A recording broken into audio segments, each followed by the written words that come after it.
Olá pessoal, graça e paz de Jesus Cristo. Eu sou o pastor David Domenicali e esse é o nosso canal Degustação Teológica.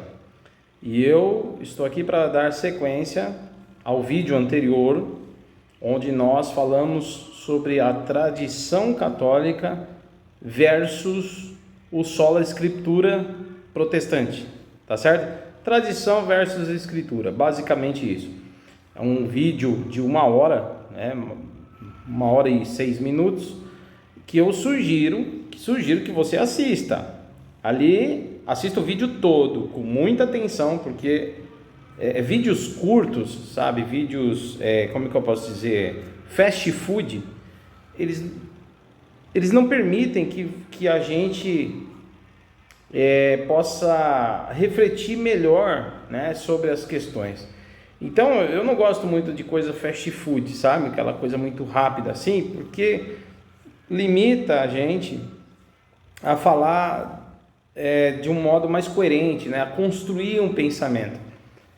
E tem muita gente que não tem paciência, né, de assistir o vídeo e tal. Eu sugiro que você possa assistir. Eu sei que tem muito vídeo para assistir, vídeos muito melhores que os meus, né, inclusive, com mais qualidade de som e tal. E eu não me importo muito com essa questão das qualidades e tal, porque a ideia é levar reflexão, tá? Essa é a ideia, esse é o motivo de gravar esses vídeos. Reflexão e conhecimento bíblico e teológico, tá certo? Mas tenta assistir os vídeos e eu sugiro que você assista o vídeo Tradição Católica, né, versus o sola escritura, né? E vai ser bem interessante. Ali eu questiono algumas questões, né, católicas, dogmas católicos, como por exemplo a Assunção de Maria, né, como por exemplo a Imaculada Conceição de Maria.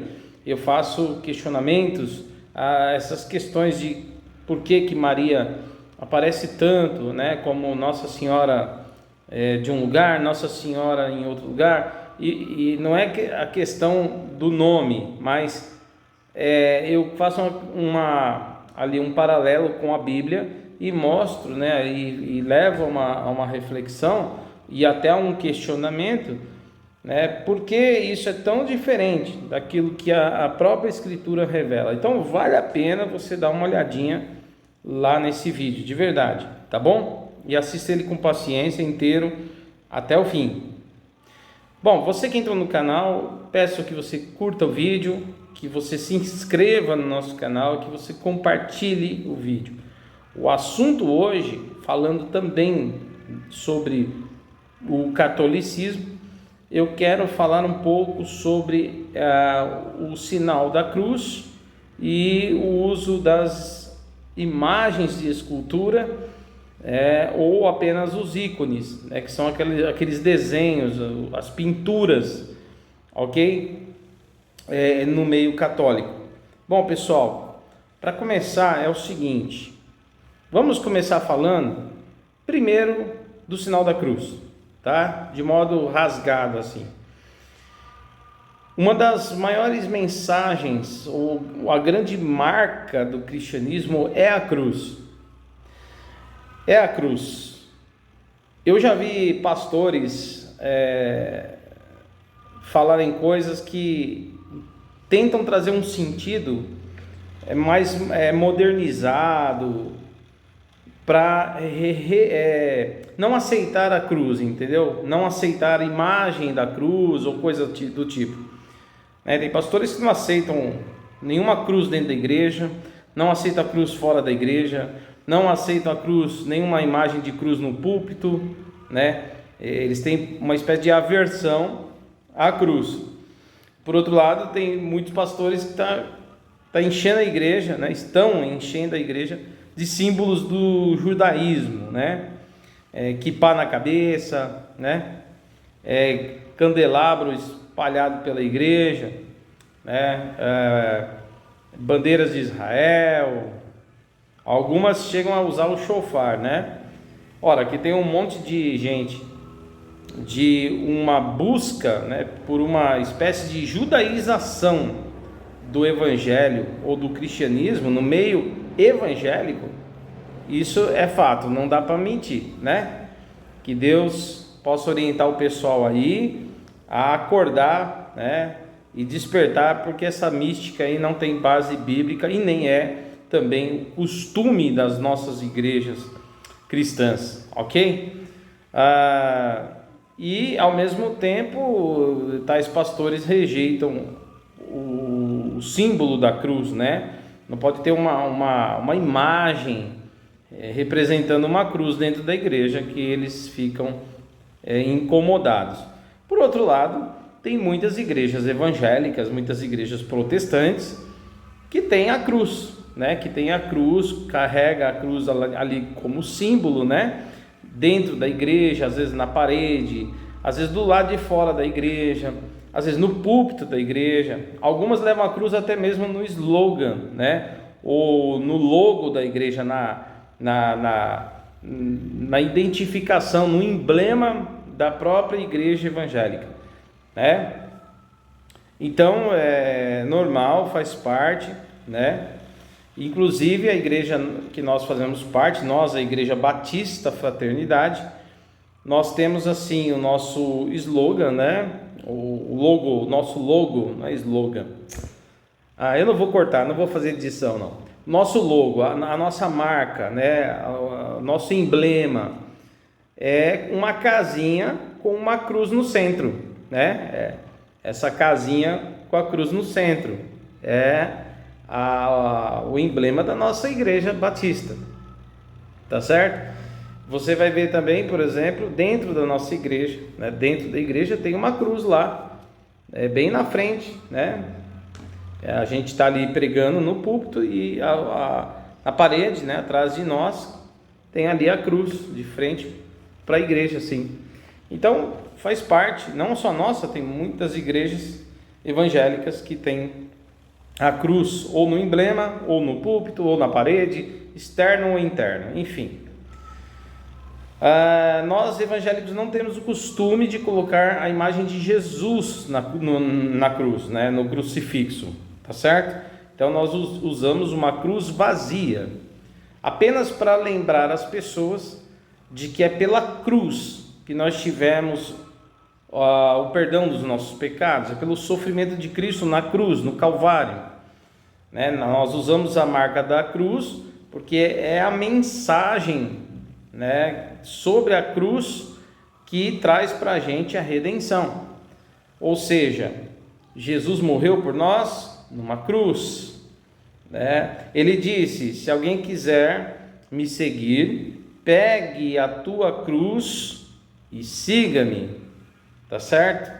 Então a mensagem da cruz tem até um louvor evangélico muito conhecido que diz assim: sim, eu amo a mensagem da cruz, até morrer eu a vou proclamar, levarei eu também minha cruz, até por uma coroa trocar, certo? Então, a mensagem da cruz é o grande lema do cristianismo, tá certo? Não existe evangelho sem cruz, tá certo? Cruz nos faz lembrar de renúncia, cruz nos faz lembrar que temos que crucificar o velho homem, a velha natureza. Paulo disse, né? Eu já fui crucificado com Cristo, agora eu vivo a vida de Deus, né? Ele diz: não sou eu que vivo, agora é Cristo que vive em mim. Então, é essa grande mensagem da cruz, tá certo, queridos? Agora, veja bem, então tem muitos irmãos que criticam a cruz e tal, inclusive aceitam cantar, isso eu estou falando dos evangélicos, tá? Aceitam cantar a mensagem da cruz. Sim, eu amo a mensagem da cruz, até morrer eu a vou proclamar. Aceitam cantar esse louvor, mas não aceitam colocar uma imagem que representa a cruz dentro da igreja, porque eles acreditam que dá para separar uma coisa da outra, e não dá, queridos. Nós podemos usar arte como meio de mensagem, você sabia? Você sabia disso? A gente pode, por exemplo, pintar uma cruz, desenhar uma cruz, ou fazer uma cruz de madeira em miniatura e mostrar aquela cruz para as pessoas. Tem uma mensagem por detrás dela. Então nós estamos levando a mensagem visual. As pessoas olham a cruz e isso faz com que elas pensem em algo. E aí em seguida vem a mensagem. A mensagem dessa cruz é que o Evangelho, ele existe porque Cristo se entregou por nós no madeiro. Tá certo? Então, é uma maneira de levar uma mensagem através de uma réplica de cruz, de um desenho de cruz, de uma imagem de cruz.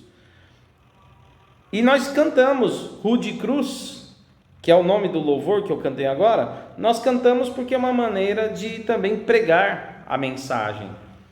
Eu acho até engraçado aqueles irmãos que falam, né? Tem muito louvor e pouca palavra. Tem muito louvor e pouca palavra.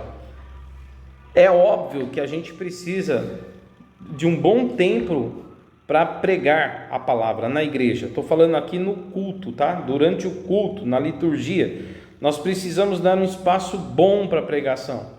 No mínimo aí uns 40, 45 minutos.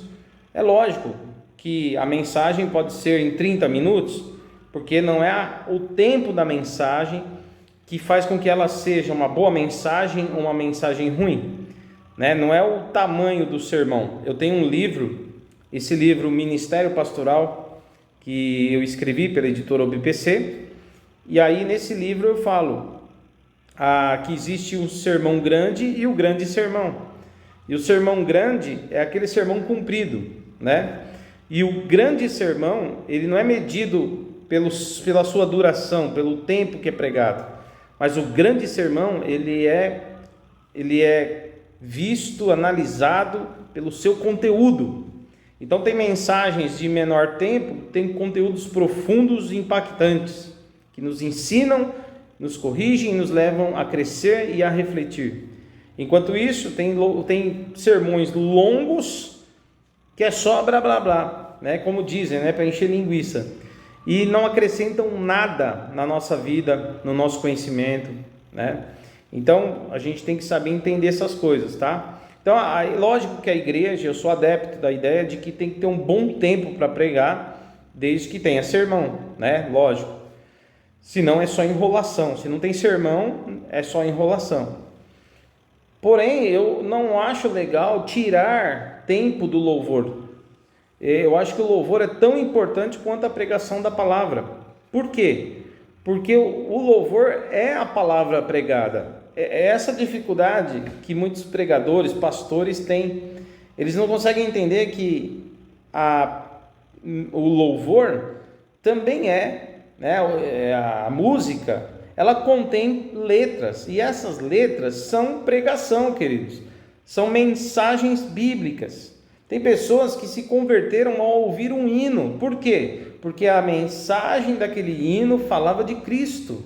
Tem músicas que são Bíblia pura, são pura Bíblia, são mensagens com uma profundidade teológica grande e que nós ouvimos a música e aprendemos a palavra pela música, tá certo? Então, tanto o momento da exposição, né, bíblica, que é a pregação, que é o sermão, tanto esse momento quanto o momento do louvor, que nós damos adoração a Deus, louvamos a Deus através dos cânticos, através da música, o que precisamos entender é que ali também Deus está falando e que também é a palavra anunciada, só que por meio de música. Por que eu estou falando tudo isso? Porque existe também a mensagem propagada por meio da arte.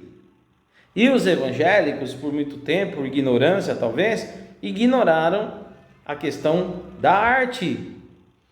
Tá certo? Então, quando você vê uma cruz pintada na camiseta, quando você vê uma cruz, um crucifixo no pescoço de alguém, quando você vê uma cruz dentro da igreja, do lado de fora da igreja, do templo, né? Ou quando você vê uma cruz ali no púlpito da igreja, queridos, aquilo ali, aquela miniatura de cruz, aquele aquela imagem, a semelhança da cruz, é uma mensagem por meio da arte. Ok, queridos? Então, não tenho nenhum problema com um ícone. Eu acho até lindo. Às vezes eu entro numa igreja católica, eu vejo ali, né, a sequência, tem os ícones, as pinturas, né, de Jesus indo ali, passando ali por vários momentos, né, até a crucificação, quadro a quadro, né, Jesus sendo entregue, traído por Judas, depois Jesus sendo preso, depois Jesus carregando a cruz até o Gólgota, e finalmente lá na frente, né, tem o quadro de Jesus sendo crucificado, depois tem Jesus sendo ressuscitado, enfim, e Jesus subindo aos céus, ascendendo aos céus. Eu acho isso maravilhoso. É a arte expressando uma mensagem, uma pintura sobre a nossa fé. Não tem nenhum problema, porque ele é didático, é pedagógico. Música ajuda a gente a aprender a letra das coisas. Música nos faz lembrar de coisas. Tanto é verdade que tem professor, né, em algumas escolas, alguns professores ensinam cantando, criam uma musiquinha para ajudar na memorização, né? Então eu acredito que ao mesmo tempo que é uma arte, porque música é arte, ao mesmo tempo é um meio didático de aprendermos a palavra de Deus, por meio da música, por meio do cântico. E é por isso também que você tem que analisar as músicas que você canta, né, irmãos? Porque tem música que é pura heresia, né? Então temos que tomar cuidado com as músicas que cantamos. Mas é didático, é pedagógico, é bonito e é arte. Da mesma forma o desenho pode ser pedagógico. As crianças, quando vão aprender, né, vão ser alfabetizadas, né, no tempo certo, na sua idade adequada, elas aprendem com esses recursos, com desenhos, né? Desenhos que levam a ligar, né, aquela imagem que é projetada ali para uma letra específica do nosso alfabeto, tá certo? Assim constrói-se a formação das palavras, né?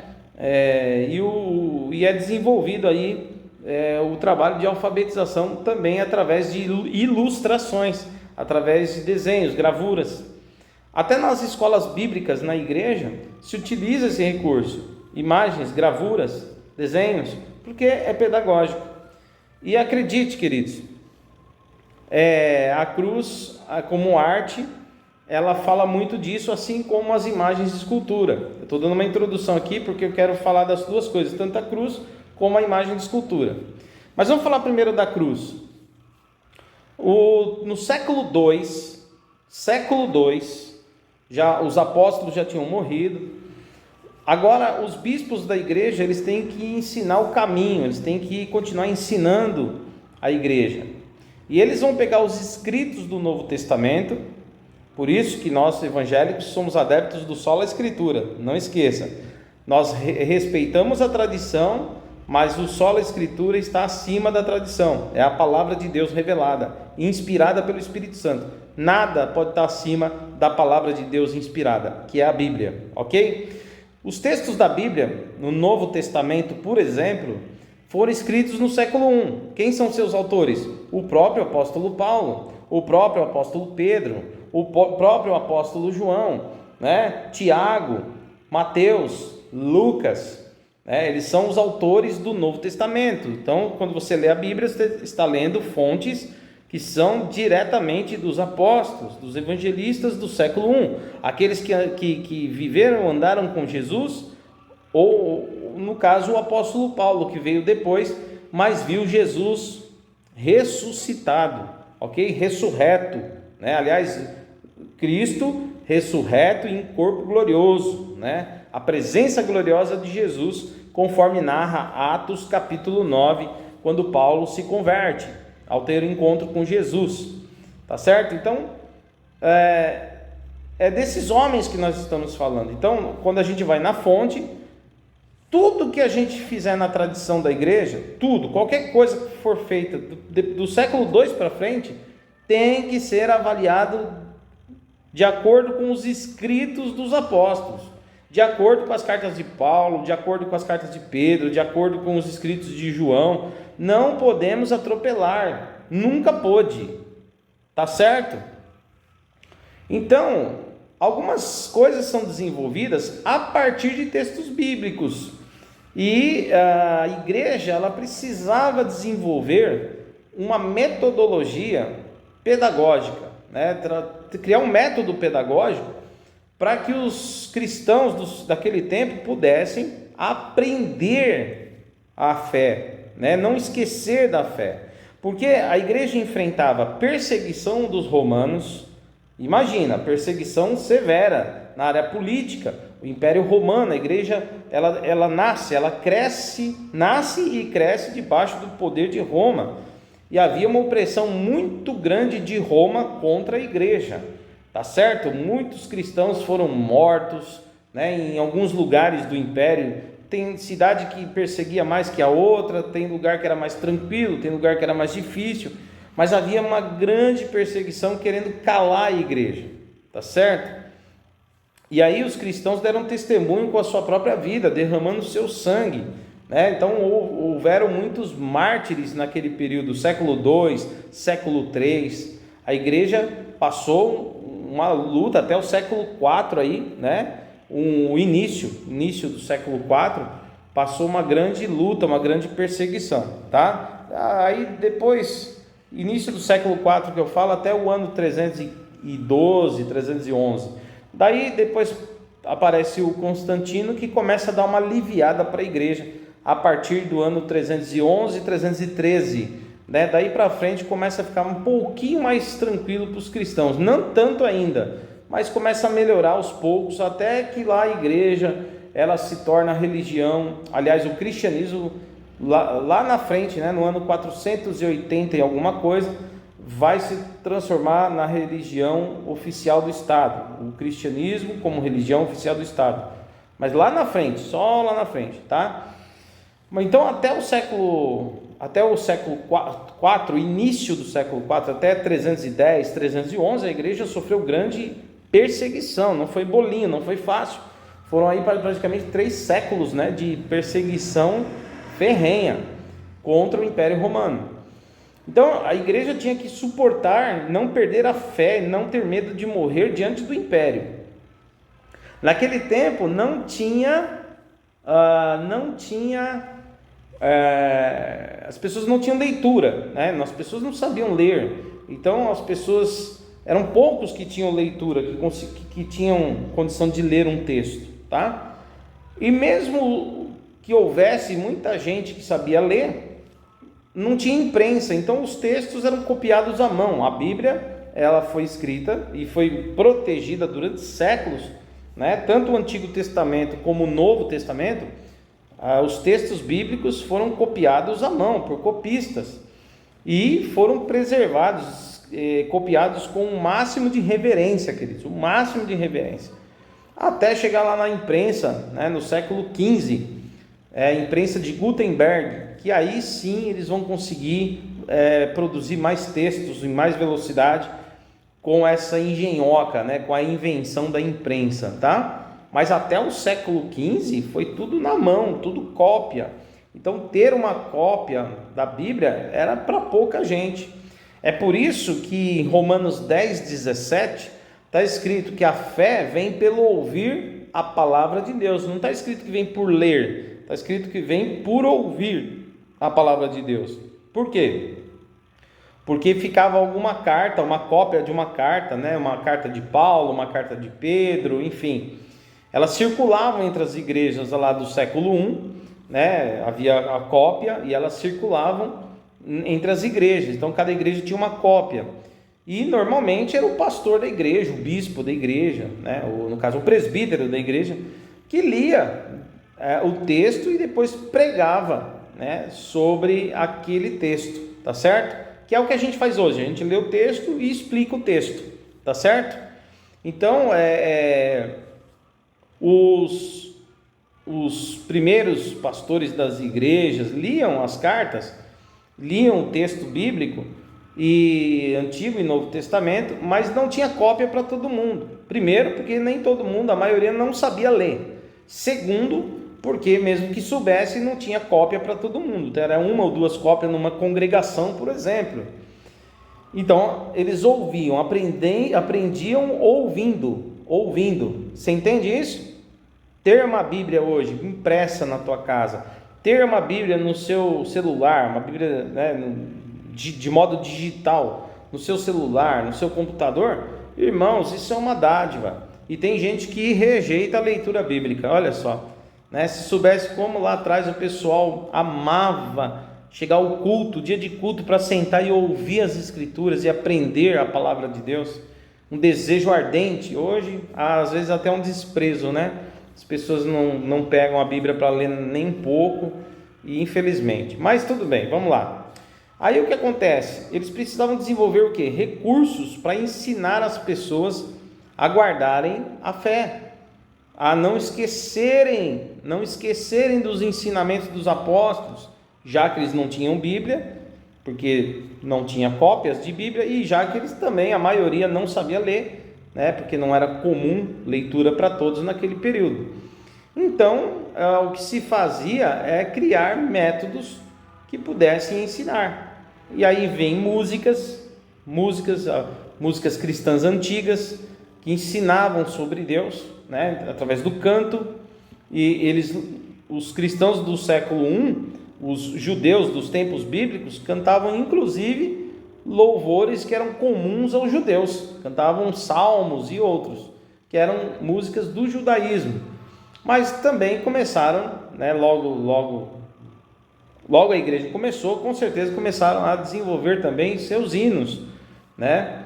O Flávio Joséfo é um historiador judeu, ele fala, né, que eles cantavam hinos, os cristãos cantavam hinos a Jesus, como se Jesus fosse Deus, né? Então é possível que pelas palavras de Flávio Joséfo, que já no século I, os cristãos já tinham louvores próprios que cantavam sobre Jesus, tá certo? Após a morte e ressurreição do Senhor, a igreja provavelmente começou a desenvolver cânticos que eram pedagógicos, você entende?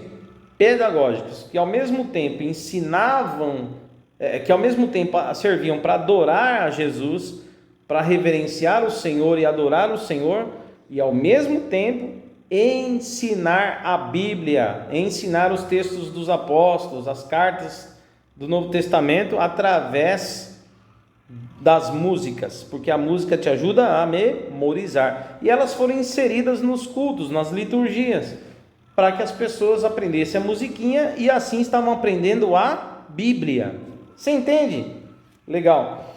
Da mesma forma, começaram a fazer, né, imagens de cruz, começaram a fazer logo pinturas, que nós chamamos de ícones, começaram a fazer pinturas de imagens de Jesus, Maria, Paulo, Pedro. Para quê?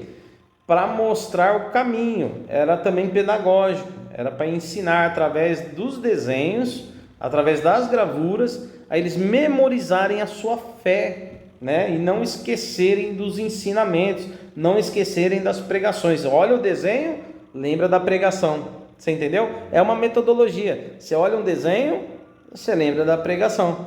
Tá dentro? É igual a criança. Ela olha o patinho, lembra da letra P, né? Você entendeu?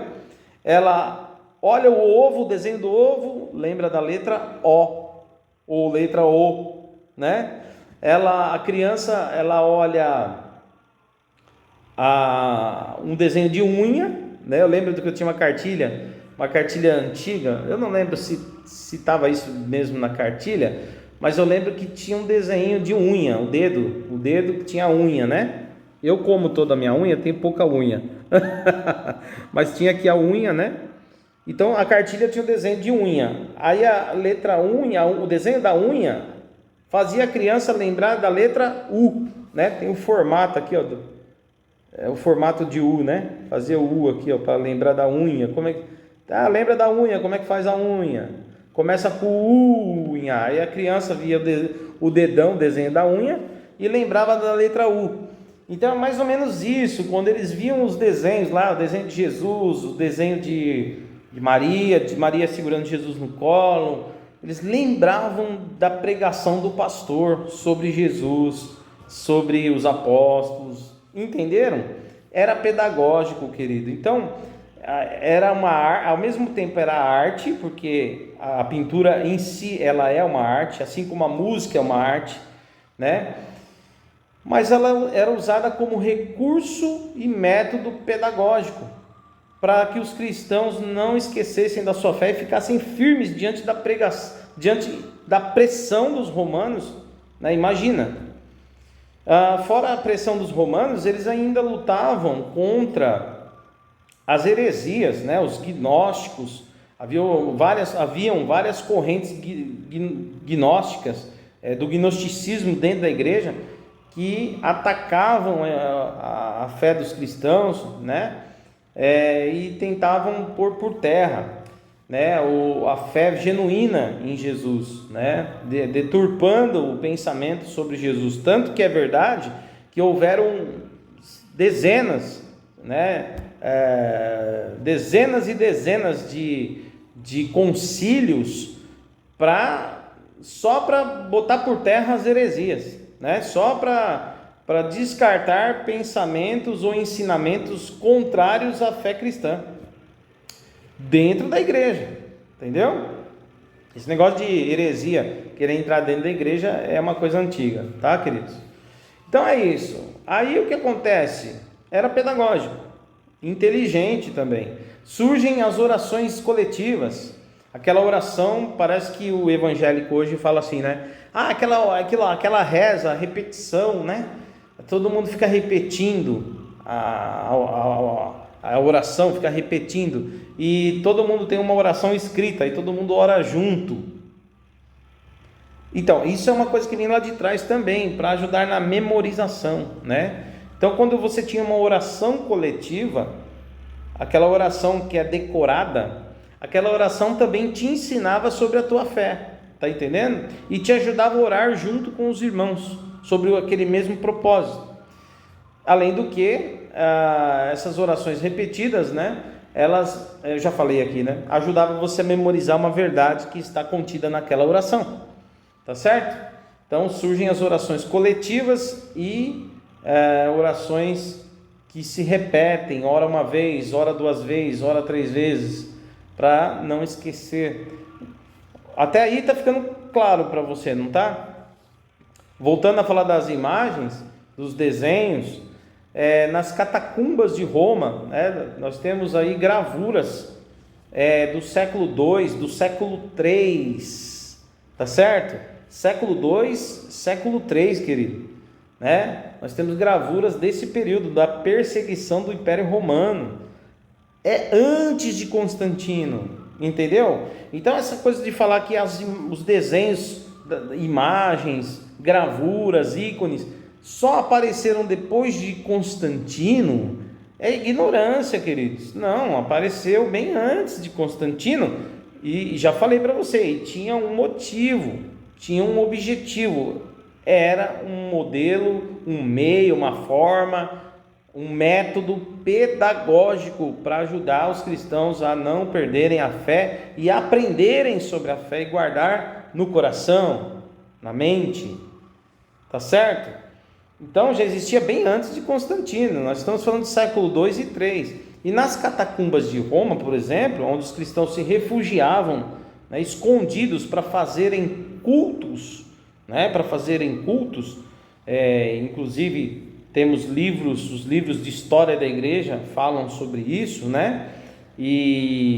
Mas tem um especial que fala sobre as catacumbas de Roma, né? É um livro bem interessante para você ler, vale a pena, tá certo? E aí a gente vai ver que encontraram, por exemplo, essa imagem, né, esse desenho, esse ícone de Maria segurando Jesus, entendeu? Maria, a mãe do Senhor, segurando o Senhor no colo. Encontramos esse desenho desses peixes, falando aí dos peixes e pães que o Senhor multiplicou.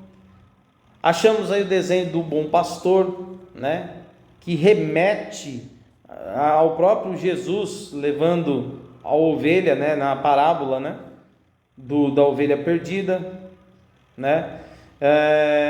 Enfim, queridos, tem vários desenhos, tá? Só estou mostrando alguns para você entender. E aí cria-se a tradição e a cultura de ter imagens como arte que leva uma mensagem e ao mesmo tempo que te ensina. Afinal de contas, ler mesmo e ter o texto em mãos é só coisa de reforma protestante, queridos. É bem para frente, né? Então a igreja passou aí todo esse período antigo, até a era medieval, praticamente toda ela, ou pelo menos a primeira parte da Idade Média, totalmente dependente desses recursos. Então era natural, é até natural você entender, né, que orações foram desenvolvidas para se orar em grupo, para se orar coletivamente, né? É natural você entender isso, acho que é até fácil de compreender, né? As repetições em orações para ajudar você a gravar, memorizar a sua fé, ao mesmo tempo que ela é sincera, porque ela está sendo dirigida ao Senhor e pedindo algo para Deus, né? Uma petição. É natural você entender isso, tá? Eu acho que, não sei se é natural você entender, mas eu acho que fica muito claro e muito fácil de compreender por que isso foi desenvolvido na Igreja Católica com o passar dos séculos, ok? E a questão das imagens, né? Seguiu assim durante toda a parte aí da Idade Média, dependendo totalmente desse recurso. E aí logo depois começaram a fazer, com um pouco mais de liberdade, começaram também a fazer imagens de escultura, além dos ícones, que são essas gravuras, as pinturas, né? E começaram a fazer também as imagens de escultura. Só que as imagens de escultura, um detalhe, elas começaram a ser feitas mais aqui para o lado do Ocidente, porque a igreja, né, ela cresceu unida, porém ela cresceu de certa forma com uma cultura diferente, o Oriente com a sua cultura e o Ocidente com a sua própria cultura, tá certo? E lá no Oriente, o Oriente que eu falo, ali a capital da igreja ali era em Constantinopla, né? Constantinopla. Até hoje você tem as igrejas católicas ortodoxas, tá? Houve uma divisão entre a igreja do Ocidente e a igreja do Oriente lá no século XI, mais ou menos, né? Eles romperam, tá? Romperam. Antes da Reforma Protestante, antes de haver uma divisão entre protestantes e católicos, aliás, surgirem os protestantes, que são católicos que desistiram da tradição católica para abraçar somente a fé a partir das Escrituras, que é o que eu falo lá no outro vídeo, que é importante você assistir. Anos antes, né, séculos antes, lá pelo século XI, mais ou menos, esse período aí, entre século X e XI, houve a divisão, né, o rompimento da Igreja Católica entre Oriente e Ocidente. Então, o Oriente rompeu com a liderança do Ocidente. Entendeu? O pessoal lá de Constantinopla, de todo o lado oriental, são as igrejas ortodoxas em Israel, Grécia, para todo aquele lado lá, né? Antioquia, igreja síria, todo esse lado, Rússia, para aquele lado lá, eles romperam aqui com o Ocidente, e eles romperam relações com o Papa, que ficava em Roma, tá? Então isso aconteceu com a Igreja Católica. Então a Igreja Católica ela é uma só, porém dividida, né? Porque ela tem aqui a Igreja Ocidental, que responde ao Papa, e a Igreja Católica Oriental, que responde ao Patriarcado de Constantinopla. né, que não tem nada, de certa forma, não responde nada à liderança do Papa. E a Igreja Católica tão antiga quanto a Igreja do Ocidente. Inclusive, é interessante você conhecer que a Igreja Católica Ortodoxa, até hoje, eles não usam imagens de escultura. A Igreja Católica Ortodoxa usa os ícones, né, que são essas imagens, essas gravuras, são os desenhos, as pinturas. Então eles não usam a estátua, eles usam as pinturas, ok? A Igreja do Ocidente, a igreja aqui que responde a Roma, todas as igrejas da Europa Ocidental, toda a América que foi, né, de certa forma, colonizada, né, pela igreja junto, né, pelos europeus que são católicos romanos, né, seguem essa tradição de usar imagens de escultura. Já os católicos do Oriente usam os ícones, que são as pinturas, os quadros pintados, tá? A mesma coisa em relação a casamento. Os padres ortodoxos eles se casam, tá? Embora a finalidade última do casamento é ter filhos, né? Mas se casam, né? Aqui na Igreja Católica do Ocidente, que responde a Roma, o celibato é obrigatório para o sacerdote católico, né? Para o padre. Nenhum bispo, nenhum deles pode se casar, né? A Igreja Católica do Oriente, até hoje eles têm ali o pão e o vinho, né? O pão e o vinho como símbolo da Eucaristia, da Santa Ceia, né? E a Igreja do Ocidente, a Igreja de Roma, ela desenvolveu a hóstia, né? Que substitui aí o pão e o vinho, mas tem o mesmo sentido, né? Bom, outro dia eu falo sobre isso, mas só para você entender, tá? Que tem isso aí, existe, tá bom? Inclusive a Igreja Ortodoxa tem igrejas no mundo inteiro, inclusive no Brasil. Eu mesmo já assisti ali umas 3 missas na Igreja Antioquiana, né? Igreja Ortodoxa Antioquiana. Eu não lembro agora se fica aqui na Vila Mariana ou... no vídeo eu vou pôr aí, o nome aí, porque eu estou gravando aqui, eu não estou com material nenhum, estou falando tudo para você de cabeça, depois eu vou colocando aí no vídeo aí as coisas que eu estou falando, tá? As imagens, os textos, vou colocando aí, tá bom? Então o endereço eu coloco aí, Igreja Católica Antioquiana. E se não for Antioquiana é outra, né? Mas eu assisti lá, acho que 2 ou 3 vezes, se não me engano, uma missa muito bonita, né? E um culto muito lindo mesmo a Jesus Cristo, tá? Eu sei que só Cristo deve ter nosso culto e nossa adoração, ok? Mas foram 3 reuniões muito bonitas, assim, celebrações muito bonitas das quais eu participei lá e achei maravilhoso. Bom, irmãos, sugiro que vocês conheçam, tá? Bom, é isso. Então, isso cresceu com a igreja e acabou entrando na onde? Na sua tradição. É aqui que o bicho pega, né? Porque ao invés de ser algo que era para manter o foco pedagógico, entendeu? Meramente pedagógico, passou-se a ter dar aquelas imagens aos ícones, dar aquelas coisas uma importância muito maior do que na verdade deveria ter. E aí as próprias imagens passaram a ter um valor sagrado, os próprios ícones passaram a ter um valor sagrado mesmo. Tanto que quebrar uma imagem de escultura católica é para o católico um sacrilégio. Você ir lá e desfazer de um ícone da igreja ortodoxa, para eles é um pecado muito grande. E nós evangélicos e protestantes, né, nós não temos imagens nenhuma, nós não temos essa ligação. Imagens de escultura, essas coisas, ainda que você vá lá na igreja e tenha lá uma cruz pendurada, para nós ela só expressa a mensagem daquilo que cremos. Nós não temos uma ligação de culto, entendeu? ela não faz parte do culto da gente. Inclusive, eu estava até falando com o nosso irmão lá, o pastor Daniel Vioto, nós estávamos conversando outro dia, sobre essa questão de nós pararmos com a ignorância, né? Não pode ter um desenho na igreja, não pode ter uma arte, não pode ter nada, né?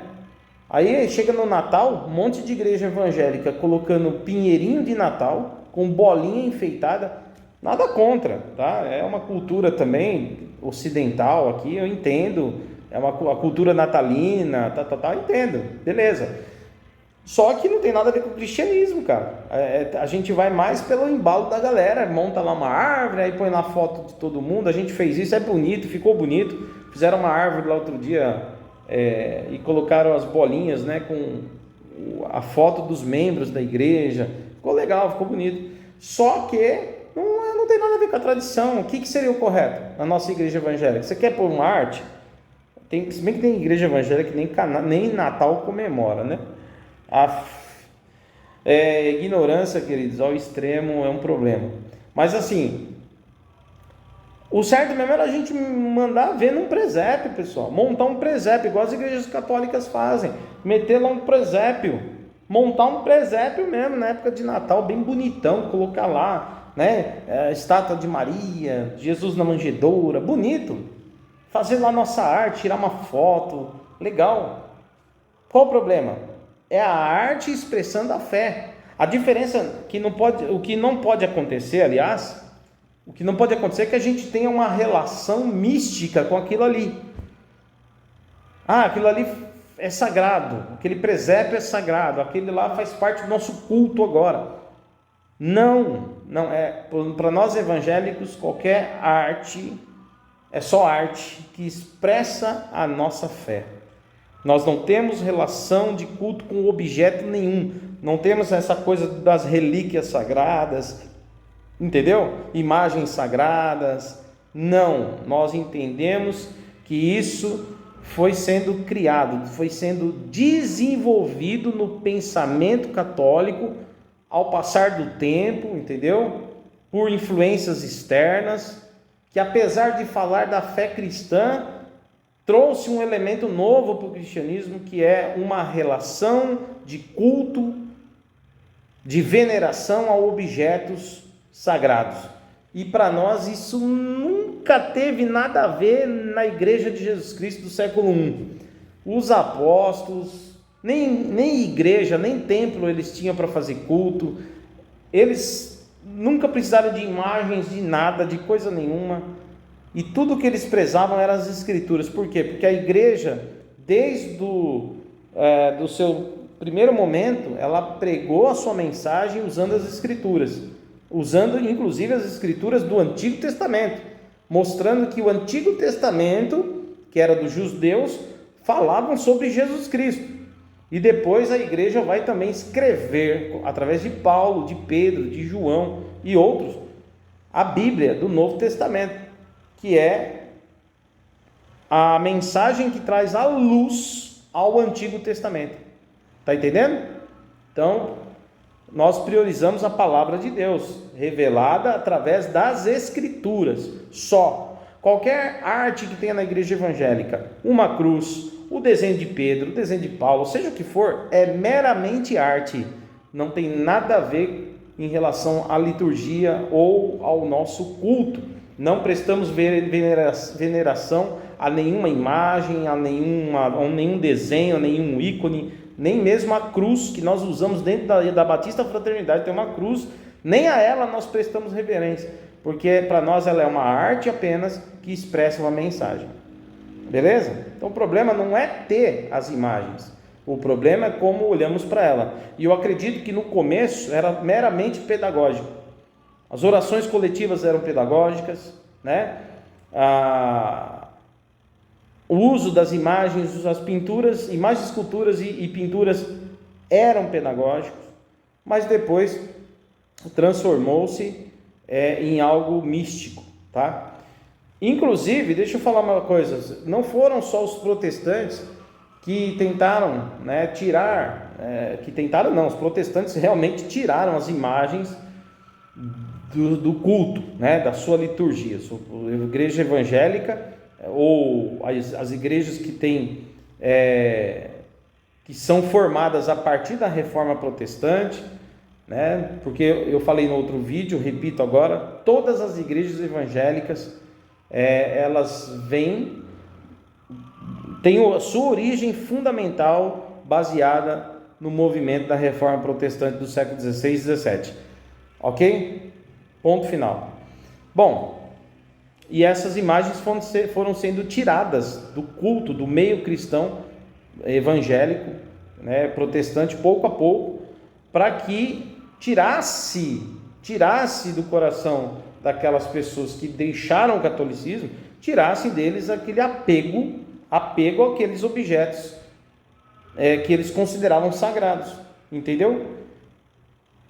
Porque, como eu te disse, e como eu estou falando aqui, fortalecendo isso, para o evangélico não existe nenhuma relação de culto ou de mística relacionado, aliás, aos objetos sagrados, sejam eles quais forem, ok? Então, foi necessário tirar as imagens de uma maneira até meio radical, né, lá no século XVII. Por que isso? Porque senão muita gente não ia aprender que aquelas imagens não tinham nenhuma relação com o culto, com a mística, com a fé, entendeu? É difícil tirar, pessoal, um pensamento plantado por muito tempo, tá? E fazer as pessoas entender o correto, é muito difícil. Mas não foram somente os protestantes, lá no século XVI e XVII, que romperam com essa coisa do uso de imagens. Aliás, quero até dizer que, se vocês não sabem, o Martinho Lutero, o pai da Reforma Protestante, ele mesmo era contra a quebra das imagens. Foram quebrar imagens, os camponeses foram quebrar imagens de escultura de dentro das igrejas, e Lutero os repreendeu. E Lutero disse que aquilo ali, aquelas imagens, elas, de certa forma, falavam das coisas de Deus, da história da igreja, da história, né, dos apóstolos, da história da Virgem Maria, do próprio Cristo. Então não poderiam ser quebradas assim de qualquer forma, né? Então Lutero repreende. Porém, Lutero diz o seguinte, que não deveria haver mais orações aos santos. E eu falo isso no outro vídeo, tradição católica versus sola escritura protestante. Você assista o vídeo que vai complementar bem com esse aqui. Lutero, então, o que ele faz? Ele diz que ninguém deveria fazer orações a nenhum santo, que os santos não podem ouvir. E ele diz também que não deveria ser feito uso, né, das imagens de escultura para nenhum fim litúrgico, para nenhum fim de adoração ou veneração ou culto. Entendeu? Mas as imagens serviriam como memorial, né, da história da igreja, a história da fé cristã e etc. Que é o que eu estou falando, era para ser visto como arte e não como objeto sagrado. Mas antes da Reforma Protestante, no século VIII, houve um movimento chamado de movimento iconoclasta. A palavra iconoclasta significa quebra de ícones, tá? Aqueles que quebram os ícones. O Oriente, a igreja do Oriente, ela, como eu te disse, ela cresceu sem a cultura de fazer imagens de escultura. Então eles tinham o quê? Só desenhos, eles só tinham pinturas. E o imperador na época era o Leão III, se eu não me engano. Ele pensou o seguinte, que não estava certo fazer imagens de escultura, porque eram as religiões pagãs que tinham imagens, estátuas. E ele entendeu então, juntamente com muitos outros, inclusive padres, monges, também entenderam que estava errado isso, né? de fazer imagens de escultura, ou seja, fazer estátuas de santos, de Maria, ou do próprio Jesus, ou dos apóstolos. Isso ele entendia que era uma inspiração pagã. Apesar de falar sobre personagens bíblicos, o modelo era pagão. E aí ele então ordena que as imagens fossem quebradas. O Ocidente não aceita isso, porque o Ocidente trabalha com imagens, né? E aí houve um conflito muito grande no período iconoclasta, que durou aí um tempão, pessoal. Nem sei quanto tempo durou, mas durou um tempasso. Começou lá por 730, no século 8, né?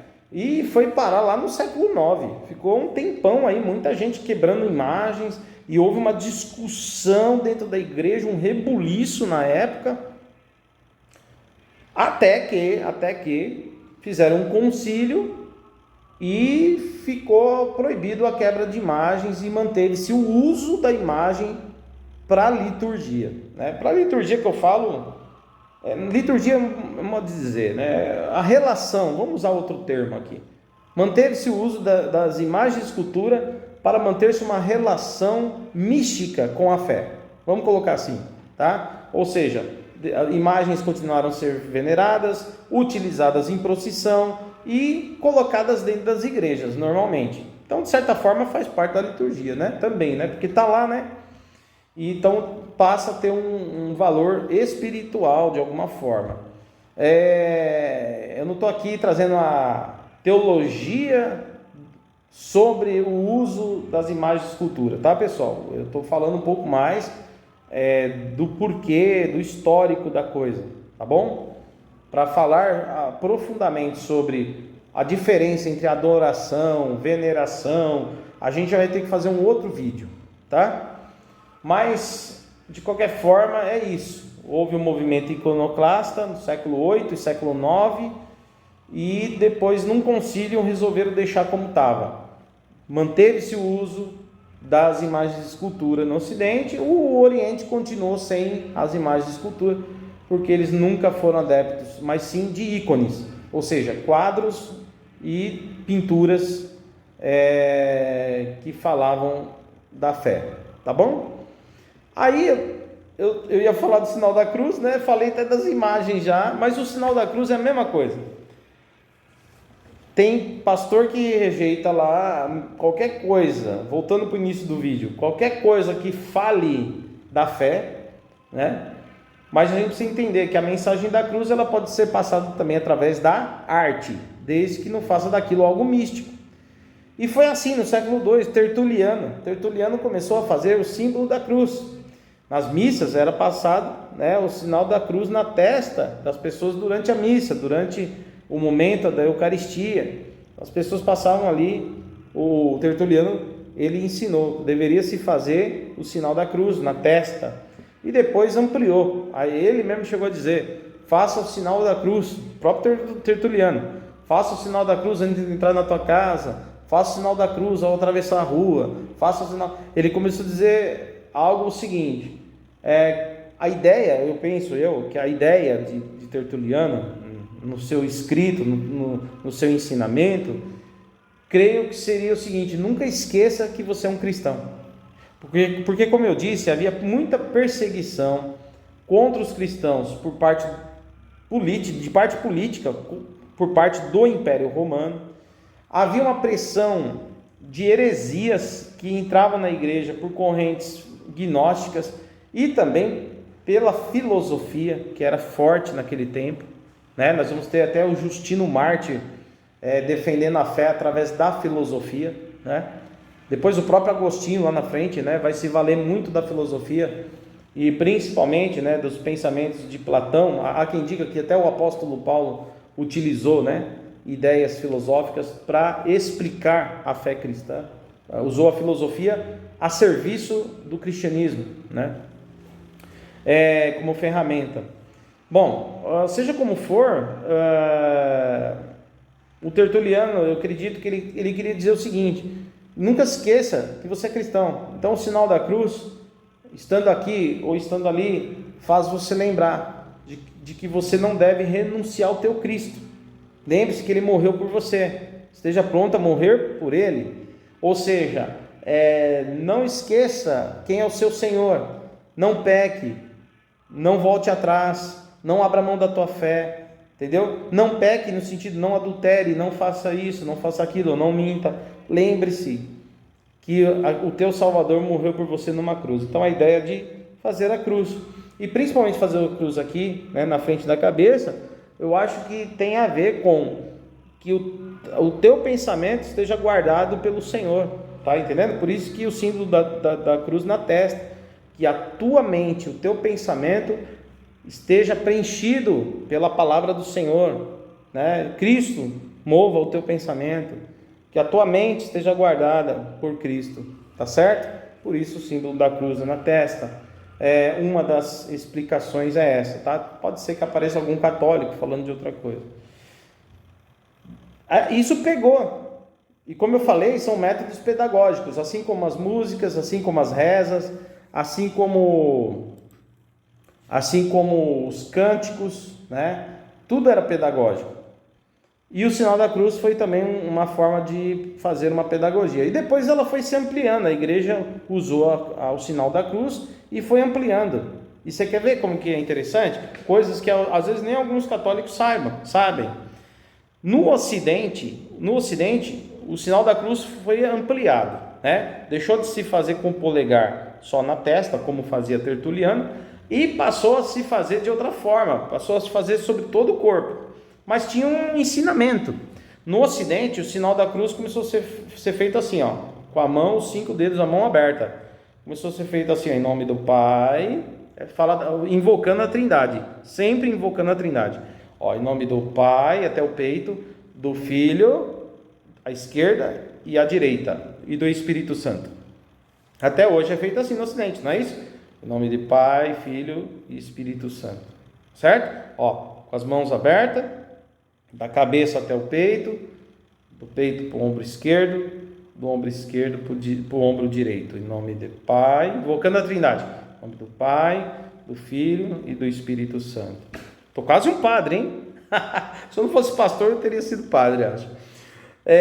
Meus irmãos, agora veja bem, por que o Ocidente usa a mão aberta assim? Porque os 5 dedos, olha como era pedagógico, percebe como que era pedagógico?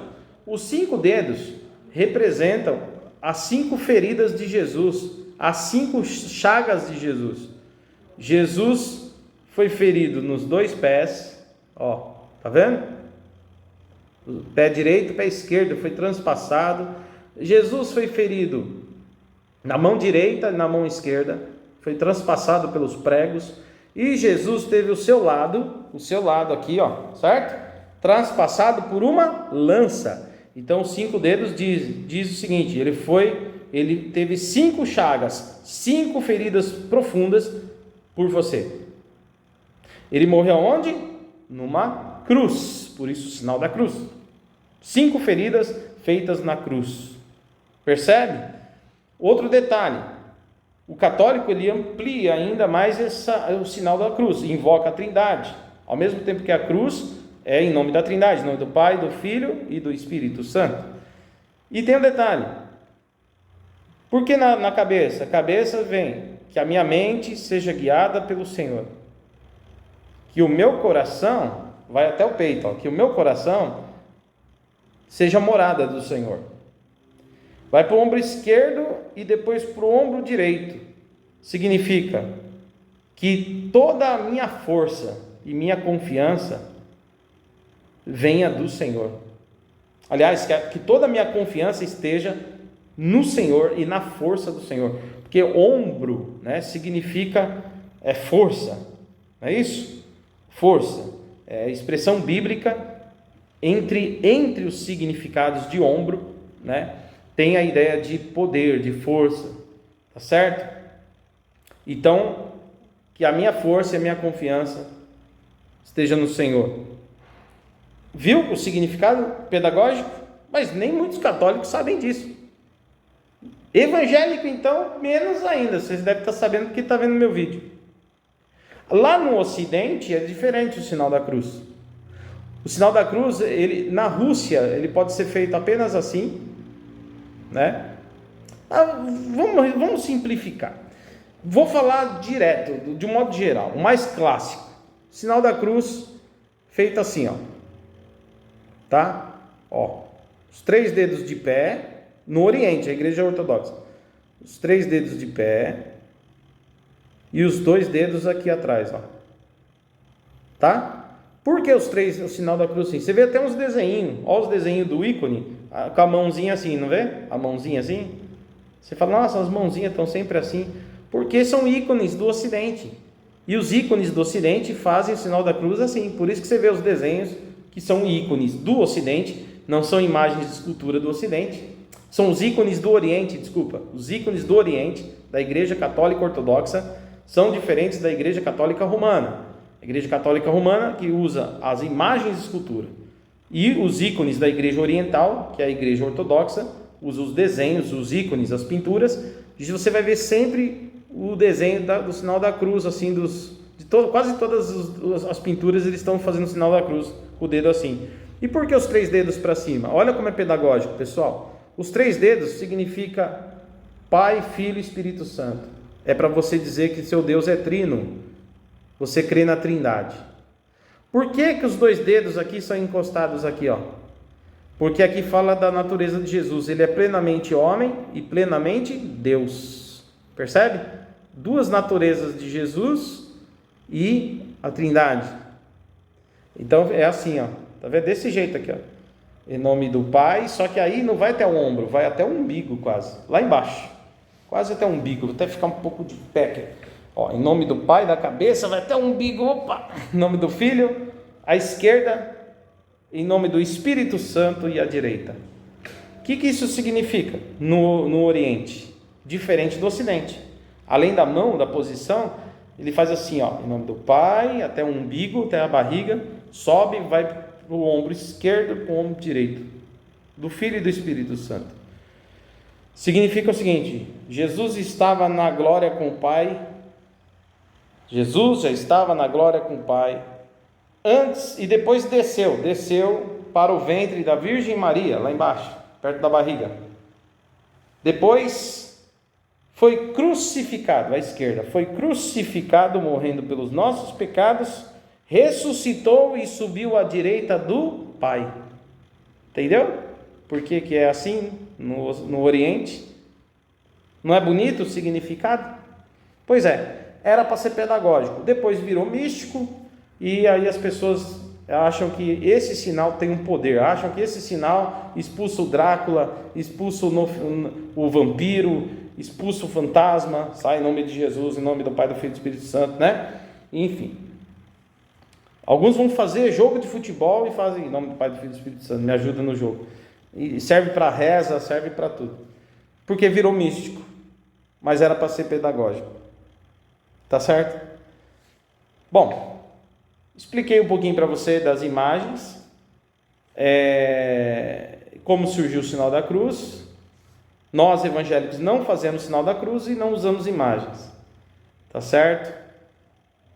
E respeitamos a todos os queridos católicos e divergimos em alguns pontos. No final, oramos para que a graça do Senhor ela seja estendida a todos nós sempre e possamos todos nós sermos salvos.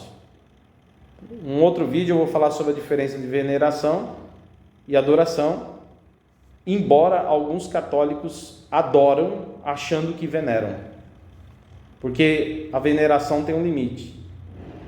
Quando a veneração ela sai do seu limite, ela se torna adoração.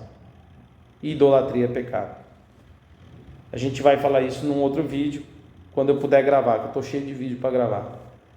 Pô, curte esse canal, dá um like, curte, se inscreve nesse canal, gente, compartilha e fala para as pessoas, assiste que vale a pena, assiste que vale a pena. Apesar do vídeo não ter tanta qualidade, as informações são verdadeiras e boas, eu acredito nisso. Pessoal, dia 26, 27 e 28 vai acontecer nossa Semana Teológica aqui na Batista Fraternidade. Se inscreve, vem participar. Aliás, vem participar sem se inscrever mesmo. Tá bom? Sempre à noite, tá? É sexta, sábado, domingo, 26, 27 e 28 de outubro. No dia 26, quinta-feira, eu faço a abertura falando das crises medievais na política, na economia e na igreja, na religião, e os caminhos da reforma protestante. Faço a abertura com essa palestra. Tenho certeza que você vai gostar. Na sexta-feira, dia 27, à noite, o pastor Daniel Viotto vai trazer uma palavra muito boa, uma reflexão através de uma palestra falando da vida prática dos reformadores. Eram só pensantes? Não, eles tinham uma vida prática, uma vida exemplar, uma vida que era um modelo para um legado, que deixava um legado. A vida prática dos reformadores e dos líderes pós-reforma. E no sábado, fechando com chave de ouro, começamos às 19h30 no sábado, tá? 7h30 da noite em ponto, tá bom? Dia 28, o encerramento com a primeira palestra com o pastor Joaquim de Andrade, da Igreja Batista Ágape. Ele que é apologeta, né? Bem conhecido aí no meio evangélico, já foi consultor do ICP, né? Escritor, né? Autor do livro Controvérsias. E ele também que é o diretor do CREIA, estará conosco falando sobre as heresias que entram na igreja. Com certeza vai ser uma bênção. Aí, depois da palestra do pastor Joaquim, a gente entra para um cafezinho, um intervalo, gratuito. O evento todo, aliás, é gratuito. A gente vai ter vendas de livro nesse intervalo, para quem quiser comprar. Preço acessível, barato. Só com Pix, tá, pessoal? E depois fechamos com a palestra do pastor Fabrício Costa, da Igreja Batista Remissão, trazendo para a gente uma profunda reflexão através de uma provocação, uma pergunta que nos leva a uma provocação. Precisamos de uma nova reforma? Hoje? É possível fazer uma nova reforma? Tenho certeza que vai ser uma bênção. Semana Teológica. Vem participar com a gente. Pessoal, até o próximo vídeo. Se inscreve, compartilha, divulga, dá um like. Deus abençoe vocês. Abraço.